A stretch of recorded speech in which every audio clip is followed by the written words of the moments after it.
Bonjour à tous, bienvenue dans l'émission Quoi ma gueule, l'émission qui décrypte le personal branding d'un individu. Aujourd'hui, on est avec Swan Lemoigne de la société Stank. On dit Stank, Stank. Stank. T'y es presque. Parfait, ça vient d'où Stank? Bonjour Olivier, bonjour à tous. Pardon, vas-y. Et je te coupe. Stank, ça vient d'où? Stank, c'est... en fait, je cherchais un nom pour ma boîte, pour ma deuxième boîte, et j'avais pas du tout envie de passer du temps à trouver un nom, parce que je trouve que c'est quelque chose d'hyper compliqué. J'ai préféré voilà, avoir le focus sur le produit rapidement, et du coup, en une demi-heure, je suis allé me balader sur le web.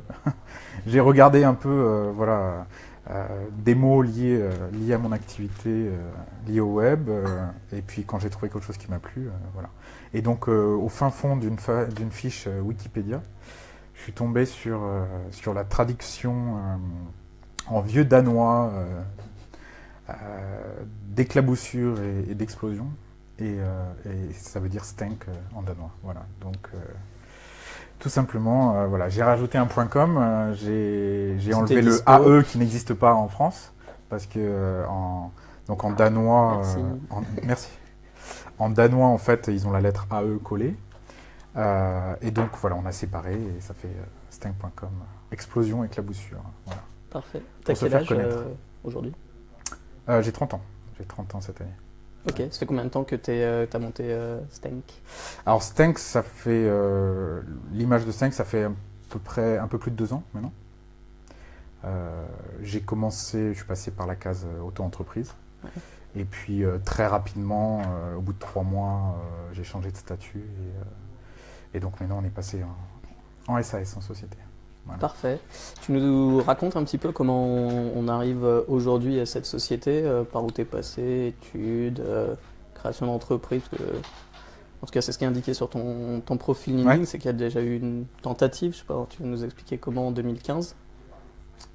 Ouais, alors bon, pour faire le parcours, j'ai commencé par un parcours un peu différent, puisqu'en fait j'ai commencé l'école à 13 ans. Ouais. C'est-à-dire que l'éducation est obligatoire en France, mais pas l'école. Faut le savoir, loi de 1889, bref. Et donc du coup, ça a un peu chamboulé mon parcours, parce que je suis arrivé à l'école assez tard.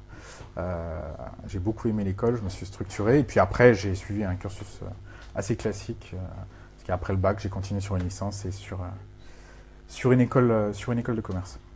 Alors attends, on revient juste sur l'école n'est pas obligatoire, mais l'éducation est obligatoire. Ouais. Ça veut dire quoi? En France, donc, on a l'obligation légalement d'éduquer les enfants. Mais pas forcément de les envoyer à l'école. Mais pas forcément de les envoyer à l'école. Et en fait, il existe d'autres réseaux les CNAM, etc. En dehors de l'éducation nationale, même en dehors. Donc, il y a le CNAM, comme tu disais. Il y a des écoles, comme les écoles Steiner, par exemple. Il y a des méthodes. Parce que soit on peut mettre les gens dans d'autres types d'écoles que l'éducation nationale, mais on peut aussi leur faire les cours à la maison. Et en fait, moi, c'est le choix que mes parents avaient fait, où ils me faisaient apprendre les matières de base, maths, français, anglais, directement. C'est eux qui m'enseignaient directement voilà, ces matières-là. D'accord. Jusqu'à l'âge de 13 ans.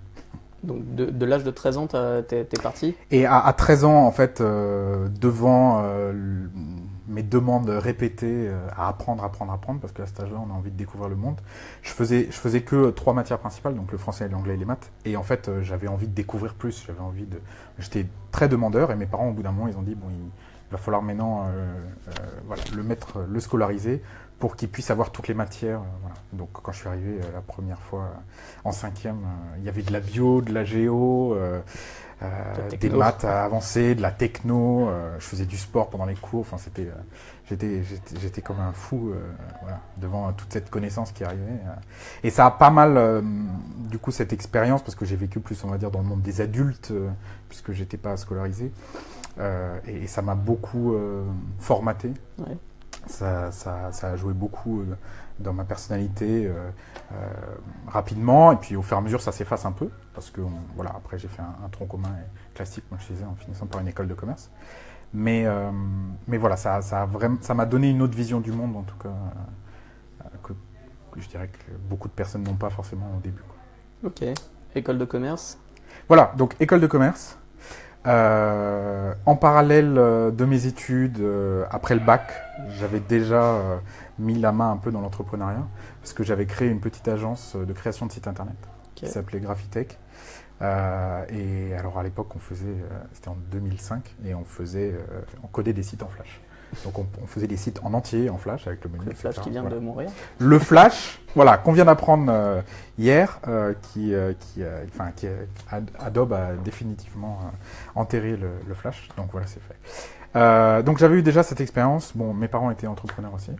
Et après, donc à un moment, il a fallu choisir entre continuer sur le master ou continuer dans cette boîte. J'ai décidé de continuer dans mes études. Je me disais que ça jouerait plus en ma faveur.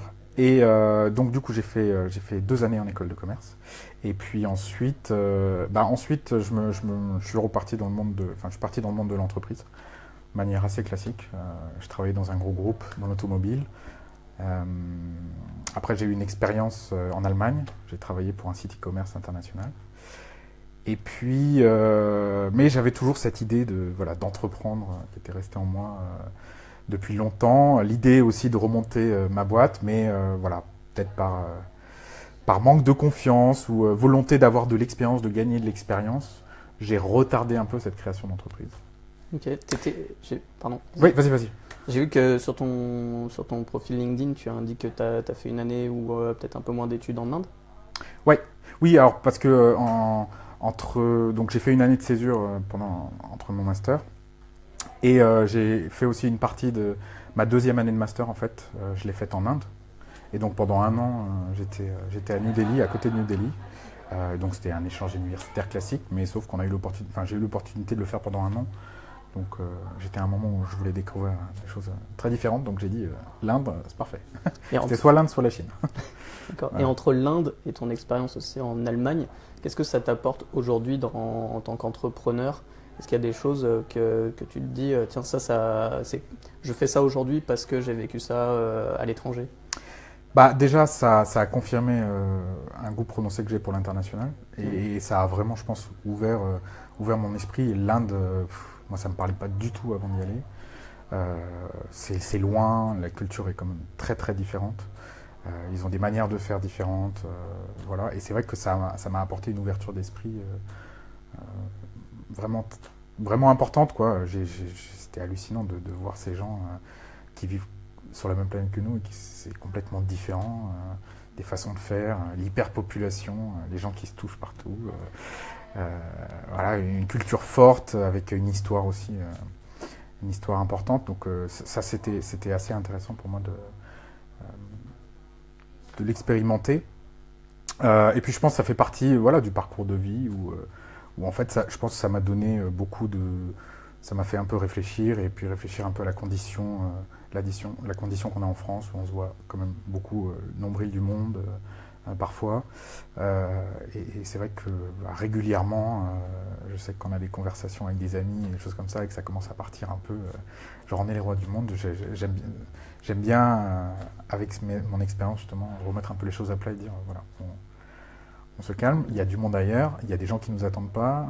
Si on regarde ce qui se passe au niveau business, au niveau mondial, il y a des Chinois qui vont très très vite, l'Inde qu'on parle comme une des prochaines puissances aussi économiques, il se passe des choses en Amérique latine, ailleurs, etc. Donc ça m'a fait vraiment relativiser ça, et ça m'a apporté une compréhension du monde, quoi. Et puis après, il y a l'expérience du coup en Allemagne, où du coup on a décidé de partir avec mon épouse pendant 3 ans là-bas pour le boulot. Et puis, alors l'Allemagne, on l'a vu plus sous un aspect, on va dire, sous le travail, enfin voilà, parce qu'on était là-bas salariés, et donc on a vécu vraiment le quotidien des Allemands. On était dans la région de Nordrhein-Westfalen, qui est la région de Düsseldorf. Et alors là déjà on a essayé d'apprendre une nouvelle langue, parce qu'on a été en Allemagne, mais on avait appris l'espagnol, donc tout à fait logique.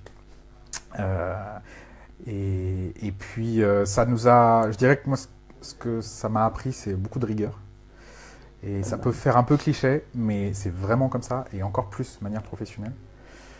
Je me rappelle le premier entretien ma première réunion mon management. Et puis à 10h00, ça sonne à la porte, le rendez-vous suivant qui arrive. Et là, mon responsable qui dit vous pouvez revenir dans 5 minutes, et les autres employés qui me défigurent en disant non, mais c'est pas possible, tu peux pas être en retard et tout.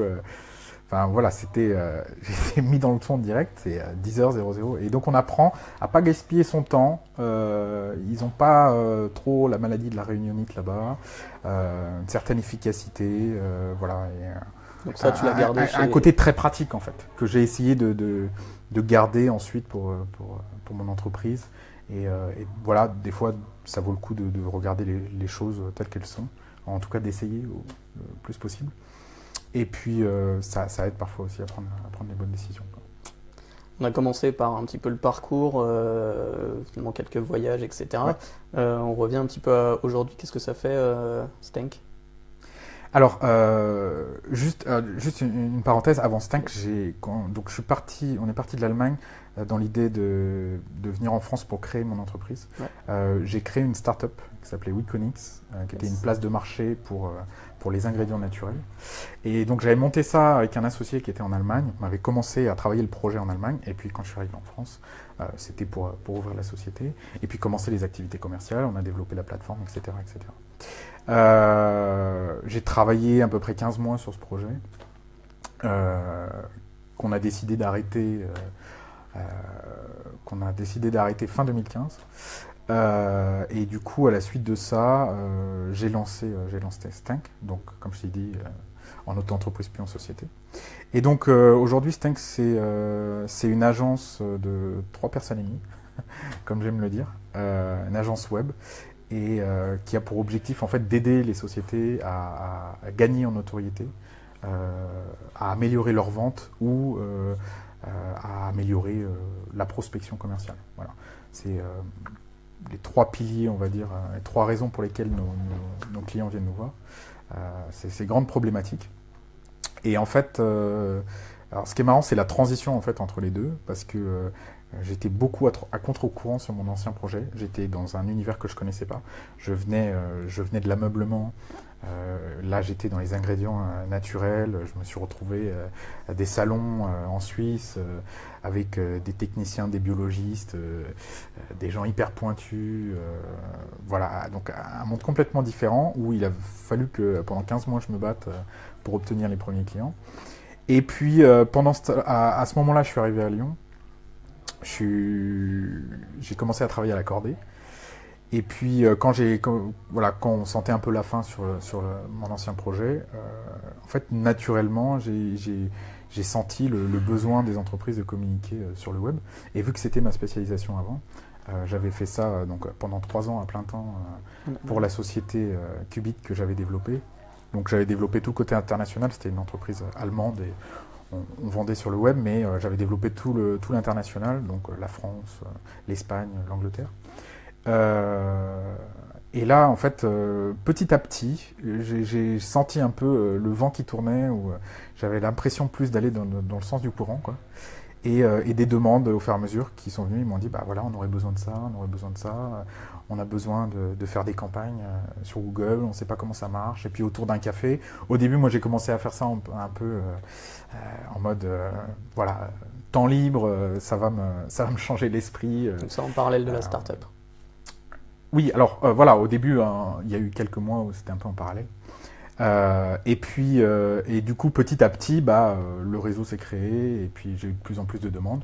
Et après, au bout d'un moment, j'ai dit, vas-y, on va se lancer. Et, donc je me lance dans l'aventure de l'agence web. Voilà. Parfait. Donc aujourd'hui, vous êtes 3,5 ? Alors, je dis 3,5. Je dis 3,5 parce qu'officiellement, on est 2. Ouais.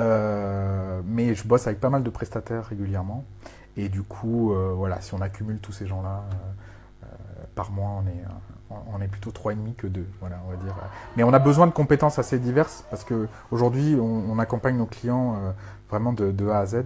Et nous, le premier support, par exemple, pour communiquer sur le web, c'est le site internet. Ouais.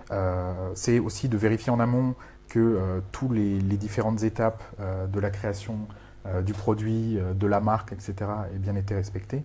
que les entreprises connaissent bien les personas, etc. Et donc, à certains moments, on a besoin d'ajouter des compétences ponctuelles pour nos clients. Donc, parfois, on va les aider à construire leur site internet. D'autres vont avoir besoin de refaire leur charte graphique, ou certains se former à des logiciels ou des techniques particulières. Nous, on n'a pas de compétences de développement pur, par exemple. Récemment, on a eu une personne qui développait son projet via le logiciel GitHub, par exemple, et du coup, on a été chercher cette compétence particulière. Donc voilà, c'est pour ça que je dis 3,5, parce qu'il y a toujours du monde autour de nous, on ne vit pas tout seul, et on a la chance aussi d'être à l'accordé, et c'est ici que voilà, on a créé notre réseau de prestataires. Voilà. Donc c'est large, hein, ça va du graphisme à la rédaction, au développement.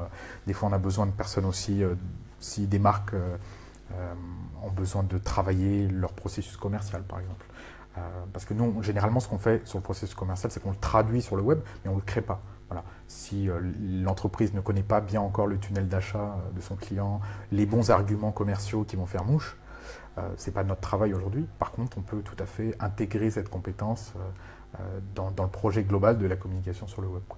Ok, je reviens sur deux choses que tu as dit juste en amont. Donc, pour ceux qui nous regardent, la Cordée, c'est un espace de coworking qui est principalement basé à Lyon, mais qui en a aussi à Paris, à Annecy, Nantes et Rennes. Donc, c'est du coworking pour que les gens comprennent où on est. Là, on est dans un petit studio à Valmy. Aux couleurs de la Cordée. Exactement. Donc, ça, c'était l'aparté. Je reviens juste sur un truc que tu as dit en amont. Vous n'êtes pas technique. Tu dis on n'est pas technique. Alors on est technique sur le métier du web marketing. Ouais. C'est-à-dire aujourd'hui on a trois offres. On a l'offre conseil, l'offre plus opérationnelle où on va mettre en œuvre les campagnes pour nos clients, et puis une partie de formation généralement qui arrive un peu plus tard pour accompagner la montée en compétences. Et donc en fait on a le côté technique, c'est-à-dire qu'on va pouvoir gérer les campagnes publicitaires. On va pouvoir mettre en place du référencement naturel, mettre en place des actions de lead generation, ce genre de choses. Par contre, sur un site internet, sur le développement d'un gros site internet par exemple, ou d'un site e-commerce, nous on n'a pas la compétence en interne. Voilà. Donc c'est vraiment développement, graphisme ou rédaction très technique par exemple. Là, on n'a pas la compétence en interne, donc c'est pour ça qu'on fait appel à les prestataires autour. Voilà. D'accord. Ok. Toi, tu dis que ton business est très orienté sur le côté site web.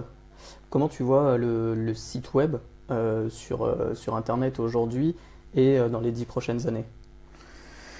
Déjà, ça a beaucoup bougé, quoi, parce que le web, la révolution du web depuis 10 ans, là, c'est de la folie. Quand on est passé de quelque chose qui était globalement moche et où on n'avait pas beaucoup de compétences à quelque chose qui devient de plus en plus fin, créatif, l'arrivée du mobile qui révolutionne tout et qui nous fait encore changer les modèles.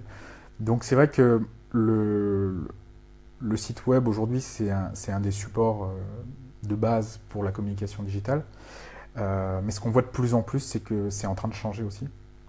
Et qu'aujourd'hui, on a des entreprises qui se montent uniquement, par exemple, sur Facebook ou sur des groupes, des entreprises qui vont être sur des supports un peu différents. Tu as le cas de Minute Buzz qui a arrêté son site internet pour se concentrer exclusivement sur son compte Facebook. Ouais. Est-ce que ça, pour toi, c'est une menace ou c'est naturel qu'il y ait quelques exceptions? Non. Alors pour moi, c'est complètement naturel que ça se fasse. En fait, souvent, on essaye aussi de réfléchir en termes d'audience et de cible.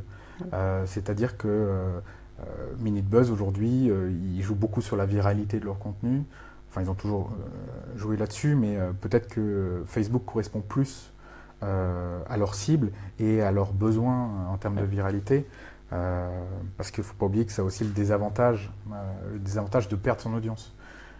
Aujourd'hui, quand Facebook et toutes les applications à la fin de l'année dernière, début de cette année, ont intégré des explorateurs Internet, par exemple, dans leur application natif, c'est pas juste pour l'expérience utilisateur. C'est qu'aujourd'hui, les réseaux sociaux ne veulent plus juste être une plateforme qui renvoie du trafic vers le site, parce que généralement, ce qui se passait, c'est une stratégie web au début. On mettait le site au milieu et puis on essayait de faire venir du trafic. Voilà. Aujourd'hui, c'est un peu plus complexe que ça.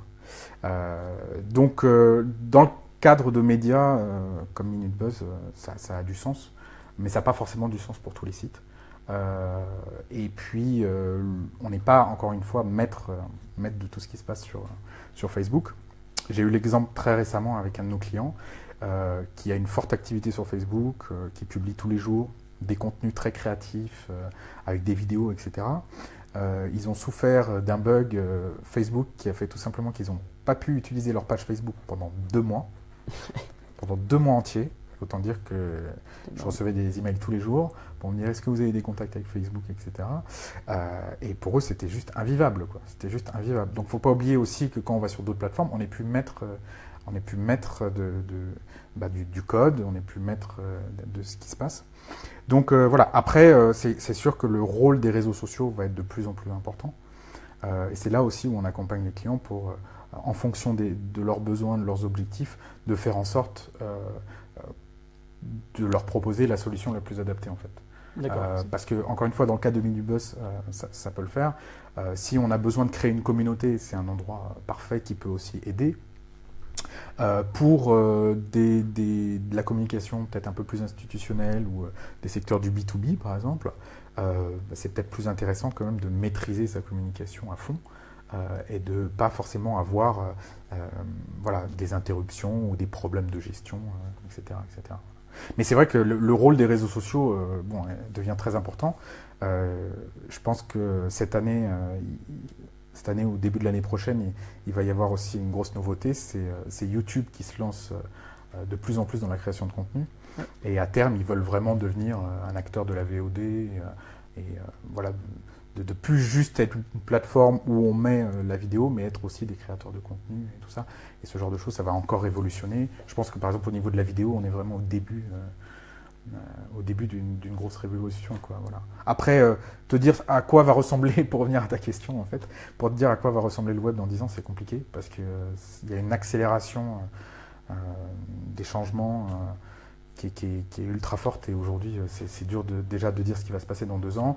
Des fois on voit des modes arriver, on parlait de la VR, on voit l'exemple des lunettes connectées, des Google Glass par exemple, qui n'ont pas marché, et on voit d'autres modèles qui arrivent, etc. Enfin, c'est pas aussi simple que ça, quoi. Dire qu'un produit va marcher aujourd'hui, voilà. Alors l'exemple des Google Glass, un exemple Google a un peu abandonné et se focus plus maintenant sur la cible professionnelle, par exemple. À côté de ça, Snapchat vient de lancer ses Spectacles, qui sont des lunettes avec une petite caméra dedans, pour filmer sa vie en permanence et presque être en live sur Snapchat toute la journée. Est-ce que toi tu vois ça comme des effets de mode ou des choses qui s'ancrent? Parce que par exemple, Snapchat, ça a que quelques années, ça n'a même pas 5 ans, ça a à peine 3 ans. On voit il y a des boîtes qui cartonnent. Beurre, on a l'impression que ça ne va pas passer les 2-3 prochaines années. Est-ce que c'est des effets de mode et il faut être dessus très rapidement, se masteriser quelque part le réseau social et puis être capable de rebondir assez rapidement? En fait, je pense qu'en tant que marketeur aujourd'hui, tu es obligé d'aller tester les nouveaux canaux en permanence. Comment tu convaincs tes clients de le faire à chaque fois? Parce qu'à chaque fois, c'est quand même tu repars à zéro, il n'y a pas d'audience. Alors, généralement, il y a des bases. C'est-à-dire qu'aujourd'hui, clairement, le SEO reste toujours un des canaux privilégiés pour les marques en termes de rentabilité. L'AdWords ou les réseaux sociaux pour certaines marques. Donc, il y a quand même une base. Je dirais, il y a un socle. Après, on a des clients qui sont plus ouverts à la nouveauté ou qui ont besoin aussi d'aller chercher des relais de croissance. Parce que si on est déjà très présent, par exemple, sur les moteurs de recherche et très présent sur les réseaux sociaux, on va être à l'affût de nouveaux canaux. C'est vrai qu'avec des clients, on va dire, qui commencent plus, qui sont au début de leur activité numérique, généralement, on ne va pas les amener sur des nouvelles technologies. Snapchat direct. On ne va pas les amener sur Snapchat. Voilà. Alors déjà, Snapchat, pour cet exemple, c'est très spécifique parce qu'en gros, Snapchat, il faut quand même être sur des marques très jeunes. C'est difficile aujourd'hui d'aller sur Snapchat quand on a une cible qui est plus âgée ou qui est au-dessus de 30 ans. C'est quand même très compliqué. Mais par contre, voilà, avec des clients qui sont plus matures au niveau de leur stratégie digitale, là, on peut leur proposer des choses sympas. Donc, récemment, par exemple, on a vu l'avènement de la publicité sur Waze, l'application GPS, là, qui concurrence pas mal Google Maps et d'autres applications.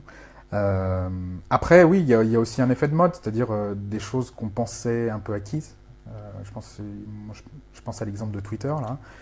On parle depuis pas mal de temps, et la semaine dernière, je crois qu'ils ont leur action qui vient de passer en dessous du prix quand ils ont été introduits en bourse. Tu regardes le classement des applications dans l'Apple Store, c'est une catastrophe pour Twitter, quoi. Ils sont en train de se casser la gueule complètement. Alors qu'il y a peut-être encore 2 ans, en France, on était prêts tous à partir sur Twitter, et c'était un endroit où on disait, voilà, il faut y aller, ça monte encore plus en France. Voilà. Là, aujourd'hui, les gens se calment de plus en plus, quoi. En plus, le retour sur investissement peut être compliqué. Encore une fois, après, ça dépend des objectifs, ça dépend des cibles, du produit qu'on a, etc. Voilà. Chaque réseau social a quand même des différences, des spécificités qu'il faut savoir repérer et connaître. Voilà. On ne va pas sur Instagram avec des photos moches. Voilà. Et on va pas sur Twitter pour vendre, je sais pas, pour vendre une paire de skis, quoi. Voilà. Il y a quand même une certaine logique. Après, bon, pour revenir à cette idée de nouveaux canaux, je pense que c'est vraiment le propre du marketeur, ou alors on parle des fois de growth hacking. Pour moi, c'est un peu cet état d'esprit où en permanence, on va aller chercher un nouveau canal dès qu'on voit une opportunité, et puis on va essayer, on va la tester, et puis on va voir ce que ça donne. Après, on en revient, ou on trouve une nouvelle possibilité, mais voilà. Depuis que moi quand j'ai commencé à travailler, j'étais plus dans le marketing classique. Bon, très rapidement, je suis allé vers le web marketing, mais c'est vrai que c'est toujours, je pense que c'est la même chose partout, quoi. C'est un moment, il faut être curieux, d'aller tester des nouvelles choses et de voir comment ça répond, tout simplement. Parce que nous, aujourd'hui, nos clients sont dans plus de 12 secteurs d'activité, et on voit les différentes pratiques où des fois on se dit, bah tiens, là ça marche super bien, on va l'appliquer à un autre client qui est dans un secteur différent, puis ça marche pas. Puis à contrario, quelque chose qui va pas marcher dans un va marcher dans l'autre. Bon, c'est pas aussi simple que ça, quoi. Voilà, chaque entreprise est différente, et chaque cas est différent. Mais voilà. Après, pour parler de manière plus générale, je pense que tout ça, c'est des supports aussi. Et je dirais les basiques de la communication et du marketing, pour moi, ne changent pas beaucoup. Ne changent pas beaucoup. Voilà, c'est comme on dit souvent que, je crois que c'était Marx qui disait que l'économie était le fondement de notre société. Moi, j'aime beaucoup cette idée. Voilà, pareil qu'en communication, la manière de vendre une lessive dans les années 70 et de la vendre aujourd'hui, elle n'a pas vraiment changé. Voilà, les supports ont changé, la forme est différente, etc. Mais la façon de faire, à un moment donné, il faut se vendre, il faut répondre à un besoin spécifique, et puis il faut savoir montrer sa différence par rapport à la concurrence, quoi. Et ça, c'est des basiques, voilà, comme la communication. Les gens aujourd'hui qui veulent aller tester des nouveaux canaux, mais qui ne sont pas prêts à mettre un peu de moyens, c'est compliqué, parce que la base de la communication, c'est la répétition. Et si à un moment on propose, voilà, vous passez devant un 3x4 dans la rue, si vous le voyez qu'une fois, il ne va pas vous faire beaucoup d'effet. Si dans la même rue vous avez 3 fois le même affichage, au bout de la 3e fois, il se passe quelque chose. Voilà. Yes. Je reviens, je saute un peu du coq à l'âne, mais je viens dans le fil Twitter de Stank. Il y a un tweet qui m'a interpellé, où je me suis dit, putain, ça c'est la meilleure définition du SEO que j'ai pu lire depuis plusieurs années. C'est comprendre l'intention de recherche des internautes. Ça vient de toi ? Alors, ça vient pas de moi, c'est aujourd'hui une tendance lourde dans le monde du SEO, où ça se complexifie, et on arrive à un degré de maturité assez important, spécialement le SEO. Moi, c'est ma spécialité à la base. Comme je disais, il y a quelques années, on pouvait faire du SEO, mettre quelques mots-clés, et puis on se trouvait assez vite en haut des résultats de recherche. Google est passé par là, il y a eu beaucoup de filtres, de pénalités algorithmiques qui ont été mis en place, etc. Avec tous leurs animaux. Et ça a beaucoup changé. Et aujourd'hui, on se rend compte que ce qui marche le mieux, c'est de comprendre ce qui se passe dans la tête des gens pour répondre au mieux à leurs attentes. Google, en gros, c'est une boîte à questions. On arrive et on cherche une réponse. On est au restaurant, on cherche la date de naissance d'un auteur, on cherche un lieu, on a besoin d'acheter une chemise bleue. On a tout. En gros, voilà, c'est vraiment la question box. Et aujourd'hui, pour réussir sur Google, il faut être capable de comprendre vraiment ce que recherchent les gens. Et plus tu vas pouvoir comprendre, donc c'est ça que je parle en termes d'intention de recherche. Parce que des fois, généralement les recherches, ça commence assez simplement, c'est qu'on commence par un mot ou deux, et puis au fur et à mesure, dans notre processus de recherche, on va ajouter des mots. Et puis les gens qui sont un peu plus aguerris vont aller poser des questions directes. On voit de plus en plus de gens qui posent des questions complètes. Genre, comment faire croître mon entreprise de moins de 10 salariés. Voilà. Et donc, plus on va comprendre ce que les gens recherchent vraiment, plus on va pouvoir y répondre de manière efficace. Faire le bon contenu en face. Exactement. Avoir le bon contenu en face, la bonne réponse, plus on va avoir de succès. En fait, aujourd'hui, la technique, ça a pratiquement plus d'importance. Alors, je ne vais pas dire pratiquement plus parce que on peut arriver encore dans des rares cas où les sites ne sont même pas indexables correctement. Mais c'est, entre guillemets, c'est des petites erreurs qui peuvent être corrigées assez rapidement. Par contre, ce qu'on voit, c'est que des sites qui ont quand même une forte notoriété ou qui ont des mots-clés partout sur la page, se descendent tout doucement dans le résultat de recherche, puisqu'ils ne répondent pas assez bien. C'est-à-dire que peut-être c'était bien il y a 2 ans, mais il y a un degré de maturité. Ouais, puis il y a un degré de maturité aussi chez les internautes. C'est-à-dire qu'aujourd'hui, on a pris l'habitude d'utiliser Google. On sait très bien que Google est capable de nous répondre, de répondre à nos questions de manière de plus en plus précise. Je ne dis pas que c'est tout le temps le cas. Hein. Il y a encore des requêtes où on ne comprend pas trop. Voilà. Mais peut-être que c'est parce qu'il n'y a pas encore la réponse adaptée. Mais donc voilà, l'intention de recherche aujourd'hui, c'est le plus important. Et c'est pas juste sur une requête, c'est sur l'ensemble du parcours d'achat d'un client. Parce que généralement, on cherche, par exemple, demain, si tu veux acheter un ordinateur, avant d'acheter un ordinateur, tu vas te poser tout un tas de questions.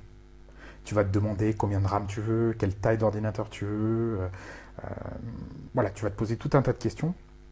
Et si, en tant que marque, on est capable très rapidement de comprendre toutes ces questions et d'y répondre bien en amont de l'acte d'achat, ouais. En fait, on a beaucoup plus de chances que la personne finisse son achat sur notre site que si on vient directement à la fin du tunnel où tu as choisi ton modèle, tu as choisi la taille, etc. et tu mets « je veux tel ordinateur avec tant de RAM ». Si la personne t'a déjà vu ou tu l'as déjà accompagné en amont, eh bien,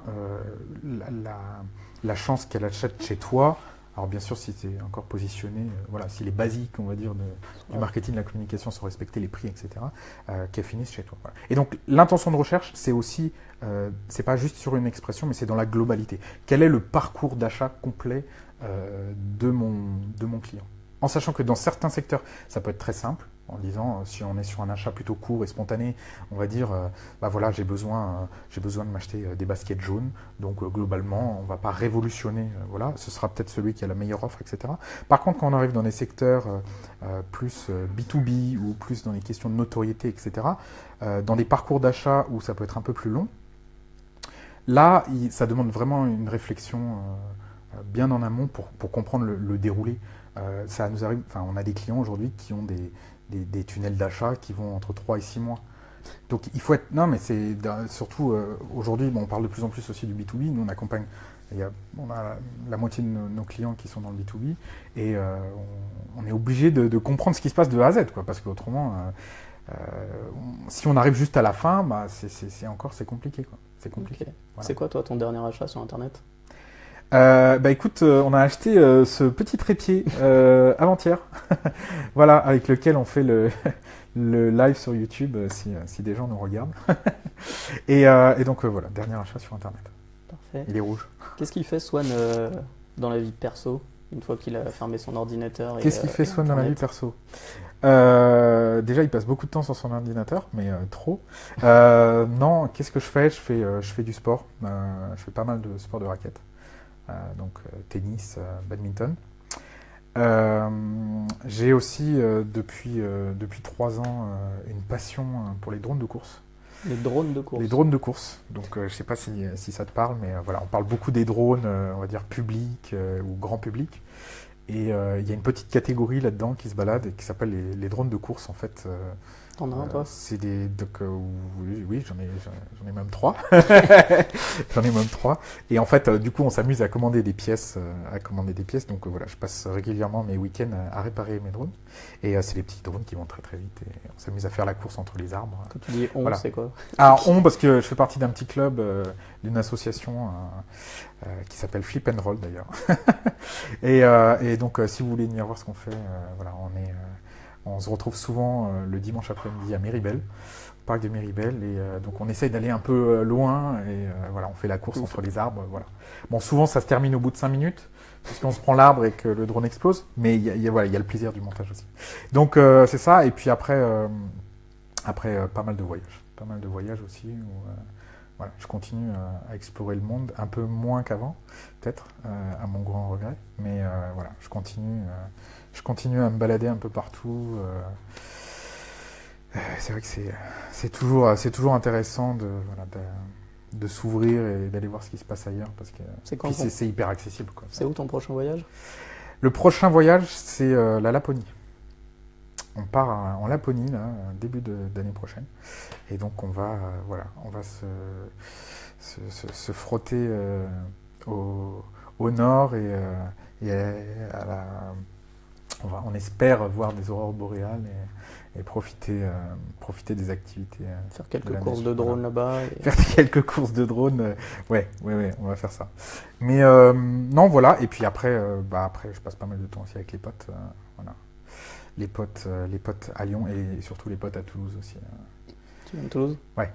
J'ai passé une bonne partie en tout cas de ma jeunesse à Toulouse et donc voilà, les potes sont là-bas. Mais non, après c'est vrai que l'entreprise prend beaucoup de temps. J'ai beaucoup de questionnements sur la manière dont structurer l'entreprise, les évolutions. Je travaille aussi sur d'autres projets autour. Donc ça occupe pas mal de mon temps. Pro et perso. Pro et perso, ouais, parce que c'est une passion, quoi. C'est une passion aujourd'hui. J'ai entrepris dans ce que j'aimais le plus, et donc j'ai aucune envie de changer pour l'instant. Voilà. Par contre, je me pose la question de quel va être le futur, parce que j'estime que c'est pas parce qu'on a une boîte qui a 2 ans d'existence qu'on peut pas réfléchir déjà sur le long terme et puis même entamer des projets. Voilà. J'ai tendance à être.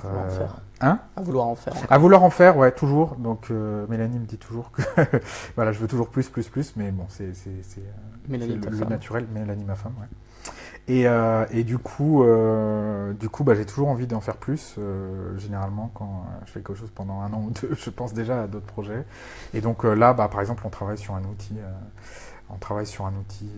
Pour les community managers sur lequel on est en train de plancher là, en interne de Stank, parce qu'on a en gros 10-15% de notre temps qui est dédié à des projets séparés. Et puis en même temps, je suis très impliqué dans une start-up qui s'appelle Digiforma, yes. Sur lequel je travaille pas mal, voilà, parce qu'il commence à y avoir de la croissance et le projet est assez motivant parce que derrière le web en général et la communication sur le web, il y a aussi toute cette idée de transformation, transformer un secteur qui est plutôt en retard, on va dire, niveau transformation digitale. Donc c'est vrai que c'est des challenges plutôt sympathiques. Je pense à lui couper plutôt sympathique pour moi. C'est bon, parfait. Voilà. Cool. Je pense qu'on pourrait passer encore beaucoup de temps à échanger Ouais. sur beaucoup de sujets, etc. On a l'habitude de terminer un petit peu l'émission avec une question toute simple. L'émission, ça s'appelle Quoi ma gueule? À part Johnny, ça te fait penser à quoi? Tout le monde vous l'a fait penser à Johnny. Ça me fait penser, voilà, au personal branding et puis à l'idée qu'aujourd'hui, je pense que en tant que chef d'entreprise, tu es obligé d'aller au-delà de ton entreprise et de ta marque. Et il y a beaucoup qui véhiculent, beaucoup de choses qui se véhiculent directement. Quand tu écoutes des radios business, comme BFM Business par exemple, tu te rends compte que les gens qui sont au micro, c'est souvent pas les directeurs marketing ou les gros bonnets de l'entreprise, entre guillemets, c'est directement le directeur, le C'est PDG. celui qui doit incarner Voilà, la c'est lui vision qui incarne la vision. Et voilà, quoi ma gueule, ça me fait penser à ça. Faut se jeter à l'eau à un moment, ou en tout cas, faut choisir très vite si on veut se jeter à l'eau ou pas, quoi. Parfait. Voilà, personnellement. Merci beaucoup Swan d'avoir Merci, répondu Olivier. à toutes nos questions. Et merci à tous de nous avoir suivis et à très bientôt. Merci.